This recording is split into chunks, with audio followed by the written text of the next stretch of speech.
कक्षा 12वीं विषय भौतिक शास्त्र का पहला अध्याय हम पढ़ते हैं विद्युत आवेश एवं क्षेत्र। इससे पहले भी वेस्टर्न स्कूल के यूट्यूब के माध्यम से 2 वीडियो पहले ही भेजा जा चुका है। तीसरा वीडियो, इस वीडियो में हम पढ़ेंगे कूलाम के नियम के बारे में।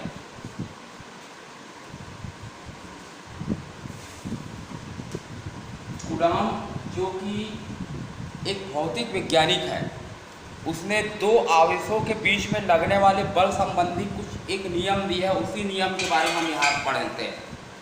तो हम यहाँ पर पढ़ते हैं कूलाम का नियम। कूलाम का नियम जो है, जैसे कि आप सभी जानते हो कि जो आवेश होता है 2 प्रकार के आवेश होते हैं, धन आवेश और ऋण आवेश। इन दोनों आवेशों के बीच में बल लगता है। यदि दोनों आवेश एक ही प्रकार के हैं तो उसमें लगने वाला बल होता है प्रतिकर्षण, और यदि दोनों आवेश अलग अलग है, एक प्लस है और दूसरा माइनस है, तो उसके बीच में आकर्षण बल लगता है। मतलब आवेश के मध्य में बल लगता है। उसी ये जो बल जो होता है ये किस प्रकार से लगता है, इसके लिए कूलाम नामक वैज्ञानिक ने एक नियम दिया है। इसमें हम 2 आवेश लेते हैं, Q1 और Q2। ये 2 बिंदु आवेश हैं। बिंदु आवेश किसको बोलते हैं? जिनका आकार आवेशों के बीच की दूरी की तुलना में कम होना चाहिए। बिंदु आवेश वह आवेश है जिसका आकार जो होता है छोटा रहेगा बीच की दूरी की तुलना में। इन दोनों बिंदु आवेशों के बीच की दूरी हम मान लेते हैं r। तो इसके बीच में लगता है बल। तो 2 आवेशों के बीच में लगने वाला जो बल होता है ये इन आवेशों के गुणनफल के होता है अनुक्रमानुपाती, और उसके बीच की दूरी के वर्ग के होता है व्युत्क्रमानुपाती। इस प्रकार से लिख सकते हैं, ठीक है। 2 बिंदु आवेशों के मध्य में लगने वाला बल जो होता है दोनों आवेशों के गुणनफल के अनुक्रमानुपाती और उसके बीच की दूरी के वर्ग के होता है व्युत्क्रमानुपाती। ये है कूलाम का नियम। इसका हम गणितीय रूप पढ़ते हैं। 2 बिंदु आवेश मान लेते हैं Q1 और Q2, जिसके बीच की दूरी है r। तो कूलाम के नियम से F is proportional to Q1 into Q2 और F is proportional to 1/r²। दोनों को मिला के लिखते हैं। इक्वेशन फर्स्ट एंड सेकेंड को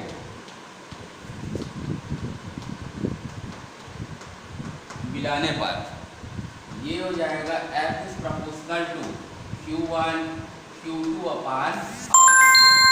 इस प्रोपोर्शनल के निशान को हटाते हैं तो यहाँ पर एक नियतांक लगेगा।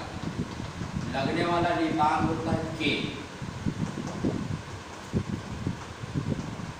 यहाँ पर एक नियतांक है जिसका मान अलग अलग पद्धतियों में अलग अलग होता है।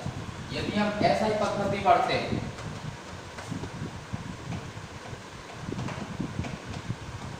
SI पद्धति में K इक्वल होता है 1/4 एप्सिलॉन 0 इंटू K।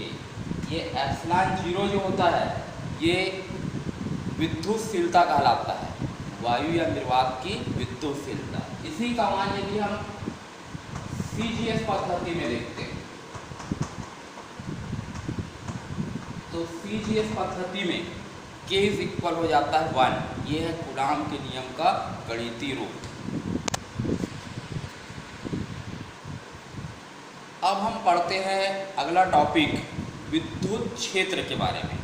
तो विद्युत क्षेत्र होता क्या चीज़ है, पहले मैं आपको ये बताता हूँ। विद्युत क्षेत्र, विद्युत क्षेत्र है क्या? ये है एक आवेश, इसके चारों ओर एक सर्कल बना देते हैं। यदि किसी दूसरे आवेश को मैं सर्कल के अंदर लाता हूँ तो वो बल का अनुभव करेगा। जैसे मान लेते हैं किसी प्लस को लाते हैं तो ये वाला प्लस इसको प्रतिकर्षित कर देगा। यदि माइनस को लाते हैं तो अपनी तरफ आकर्षित करेगा। और ये आवेश, यदि कोई आवेश इस सर्कल के बाहर भी तो ये अपना प्रभाव उस पर नहीं दर्शा रहा है। तो इसी को बोलते हैं विद्युत क्षेत्र। किसी आवेश के चारों ओर का वह क्षेत्र जहाँ तक उसका प्रभाव पड़ता है उसको को हम बोलते हैं विद्युत क्षेत्र। ठीक है, क्लियर हो गया। विद्युत क्षेत्र किसी आवेश के चारों ओर का वह क्षेत्र जहाँ तक उसका असर इफेक्ट पड़ता है उसको हम बोलते हैं विद्युत क्षेत्र। अब हम पढ़ते हैं विद्युत क्षेत्र की तीव्रता। तो विद्युत क्षेत्र की तीव्रता होता क्या चीज? यह विद्युत क्षेत्र, क्या है ये? विद्युत क्षेत्र। इस विद्युत क्षेत्र में एक आवेश को रखते हैं, परीक्षण आवेश, उसको हम एकांक धनावेश भी बोलते हैं। तो इस विद्युत क्षेत्र में एक परीक्षण आवेश को रखते हैं। जब इस आवेश को रखा जाता है तो उस पर लगेगा बल। परीक्षण आवेश हमेशा धनात्मक होता है और ये एकांक होता है, एक होता है, इसका मान कम रहेगा। तो विद्युत क्षेत्र में जब किसी आवेश को रखा जाता है, एकांक आवेश को, तो उस आवेश पर जो लगने वाला बल होता है उसी बल को हम बोलते हैं विद्युत क्षेत्र की तीव्रता। मतलब विद्युत क्षेत्र की तीव्रता जो है एक प्रकार का बल है।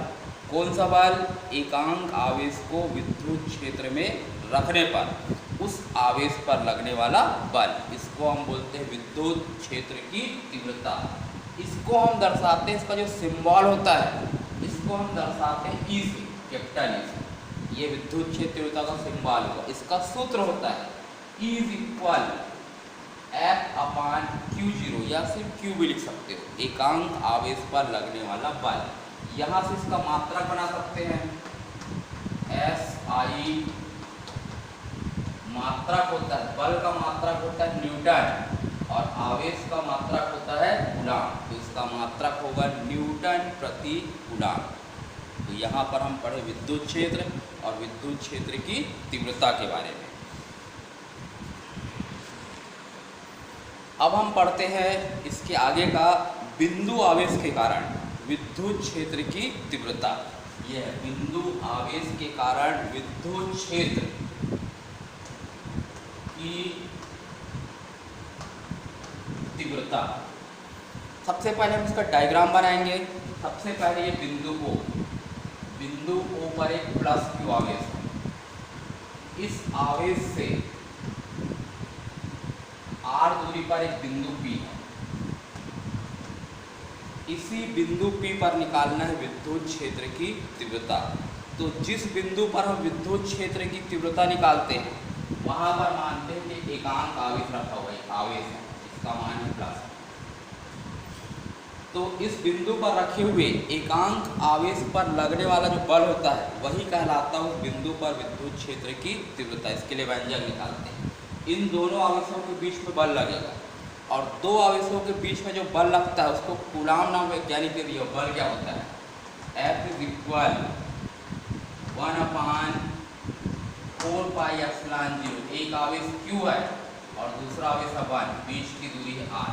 ये है दो आवेशों के बीच में लगने वाले बल का सूत्र। इसी बल को हम बोलते हैं विद्युत क्षेत्र की तीव्रता। तो F के स्थान पर हम लिखेंगे E इज इक्वल 1/4πε0 Q/R²। ये निकल गया बिंदु आवेश के कारण विद्युत क्षेत्र की तीव्रता के लिए व्यंजक।